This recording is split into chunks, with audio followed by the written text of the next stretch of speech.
ತುರಗವನ್ನು ಬಿಟ್ಟಿದ್ದೀವಿ. ಸರಿ.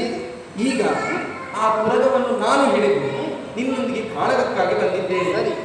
ಹೆಚ್ಚು ಬೇಡ. ನಿನ್ನನ್ನು ನೋಡುವಾಗ ನನಗೂ ಸ್ವಲ್ಪ ಕಡಿಮೆ ಮಾಡುವಂತೇಳಿ ಯಾವುದು ಯಾವುದು ನೀನೇ ಹೇಳಿದೆ. ನಾವು ಎದುರಾಳಿಗಳಿಗೆ ನಾವು ಮಾತನಾಡುವಂತಹ ವೇಳೆಯಲ್ಲಿ ಆಗಲಿ, ಕರೆಗಳನ್ನು ಎತ್ತಿ ಆಯುಧಗಳನ್ನು ಹಿಡಿದು ಆಯುಧದ ಬಾಣ ಪ್ರಯೋಗವನ್ನು ಮಾಡುವಾಗಲಾಗಲಿ ನಾವು ಸರಿಯಾಗಿ ಅರ್ಥವಿಸಿಕೊಂಡು ನಾವು ವ್ಯವಹರಿಸಬೇಕು. ಹಾಗಾಗಿ ನಿಮಗೆ ಯುದ್ಧದಲ್ಲಿ 2 ರೀತಿಯ ಆಯ್ಕೆಯನ್ನು ನಾನು ಕೊಡುತ್ತೇನೆ. ಆಯ್ಕೆ ನಿಮ್ಮದು. 2 ರೀತಿಯ ಆಯ್ಕೆಯನ್ನು ಕೊಡುವುದು ನಾನು. ಒಂದು ಸುರತ ಯುದ್ಧ, ಮತ್ತೊಂದು ಸರತ ಯುದ್ಧ. ಈ 2 ರೀತಿಯ ಯುದ್ಧಗಳನ್ನು ನಿನ್ನ ಮುಂದೆ ಇಟ್ಟಿದ್ದೇನೆ. ಹಾಗಾದ್ರೆ ನೀನು ಹೇಳುವುದು ಒಂದು ಶರ ಯುದ್ಧವನ್ನು ಮಾಡಬೇಕು, ಇಲ್ಲದ್ರೆ ಸುರತ ಯುದ್ಧವನ್ನು ಮಾಡಬೇಕು. ನೀನು ಯಾರು ಸರಿಯಾಗಿ ಯೋಚಿಸಿದೀಯಾ?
ಒಂದಕ್ಕೊಂದು ತಾಳೆಯಾದ ಹಾಗೆ ನನಗೆ ಕಾಣ್ತಾ ಇಲ್ಲ. ಯಾಕೆ?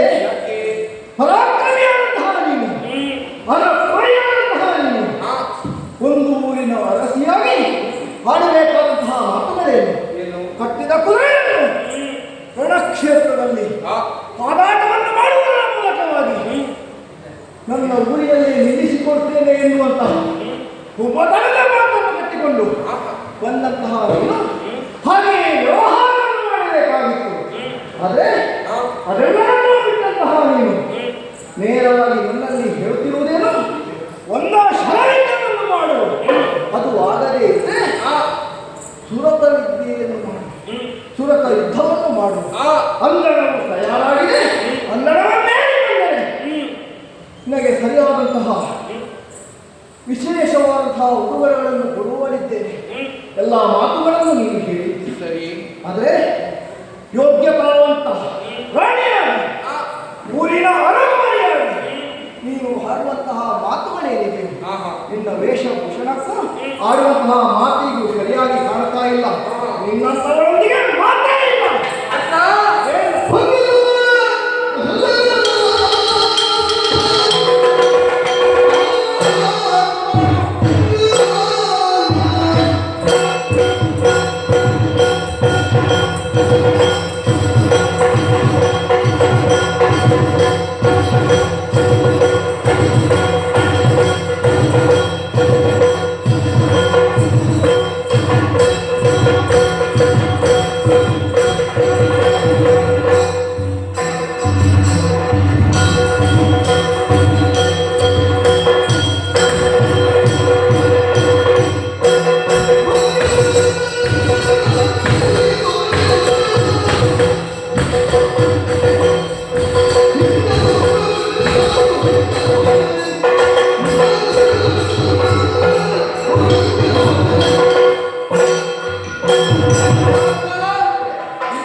ಸರಿಯಾಗಿ ಕೇಳು.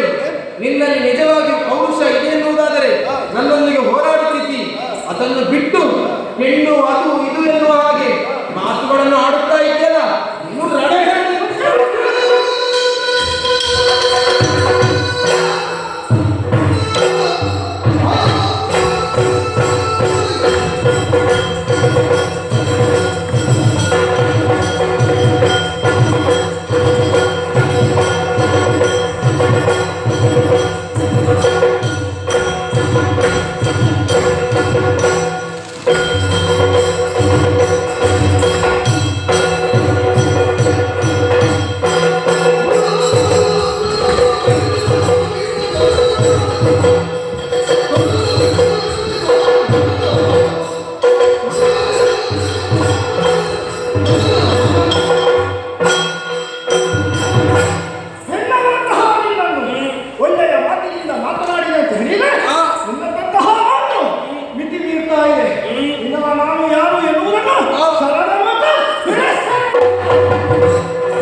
ಯುದ್ಧವು ನಡೆಯುತ್ತಾ ಇರುವಂತಹ ಸಂದರ್ಭದಲ್ಲಿ ಅಶರೀರವಾಣಿ ಎಂದು ಕೇಳಿದ್ದಲ್ಲ, ಯುದ್ಧವನ್ನು ಮಾಡಬೇಡ, ಸಂಹಾರವನ್ನು ಮಾಡಿಕೋ ಎಂಬುದಾಗಿ.